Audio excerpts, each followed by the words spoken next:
did not know Oz had all of this lore. I recently watched Wicked for Good, and the one thing that kept occurring to me was, did we actually need Wicked for Good? Wicked for Good is part 2 to Wicked, and now Elphaba is the Wicked Witch of the West. Glinda is Glinda the Good Witch, and we basically just see all of the events from the first movie unravel and kind of get the lore behind the Wizard of Oz and all the stuff that was happening in the background while Dorothy was making her trek down the Yellow Brick Road. My biggest problem with this movie is it felt super rushed. It was just like, oh, this happened, and then this happened, and then this happened, and then this happened, and then this happened. And I feel like a lot of movies have this problem where the pacing is so off because it feels rushed, but I was sitting here for 2 hours. So something's missing. Even the songs, I don't think there's anything wrong with a lot of songs in a musical. That's what a musical is. But when there's like songs every 5 minutes and no one is barely talking, I can't even focus because someone's breaking into song every 5 seconds. And if that is how the play is, then that it is just what it is. I guess I understand. And there were as many fun songs. This movie was kind of like a bit of a downer, and I guess it's supposed to be.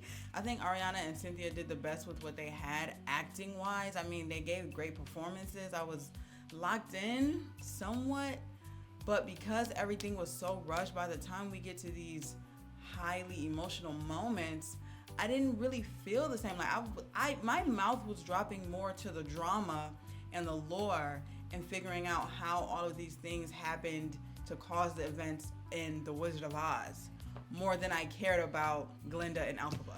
And I feel like that was a problem. Their character arcs didn't feel drastic enough for this movie to be its own movie. I feel like we could have cut out a lot of stuff, especially the way we were rushing through everything anyway. We could have cut out some of the fat, and this could have been a 2.5-hour movie with an intermission. Now, one thing I did like about this movie is Oz is as messy as any small town, and I live for it, honestly. I lived for the mess, I lived for the drama, I lived for the propaganda. Emerald City was pushing some propaganda.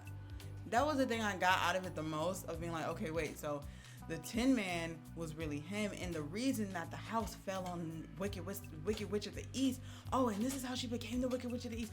Oh, okay, it's all coming together for me now. But it didn't feel as punchy as it would have if I started out like how the first movie started and then got to this point all in one sitting. Wicked for Good just feels like, oh yeah, this is some more stuff that happened. It was just anticlimactic. Overall, I gave this movie a 3 out of 5 stars. It was really meh. I think it might be better if I watched the movies back to back, all in one sitting, but then that's a 5-hour sit down. And at that point, but anyway, if you guys have seen Wicked for Good, tell me what you think. I liked some of the songs. Elphaba had like 2 songs that I might have to add to the playlist because those 8, and Cynthia stays singing her ass off, so I can't be mad at it. I think the performances from Cynthia and Ariana were well executed. I liked the look of the movie. It's a beautiful looking movie. Have y'all seen Wicked for Good? And if you have, let me know how you feel. Like, let me know if you read the book or seen the play, because I want to know how much of a difference there is. I see a lot of people saying, oh, Wicked for Good has always been chopped. Wicked for Good has always been trash. Then why did we make its own movie? Why did we? Guys, let me know down in the comments. And while you're down there, make sure you guys hit the subscribe button, and I'll see you guys next time.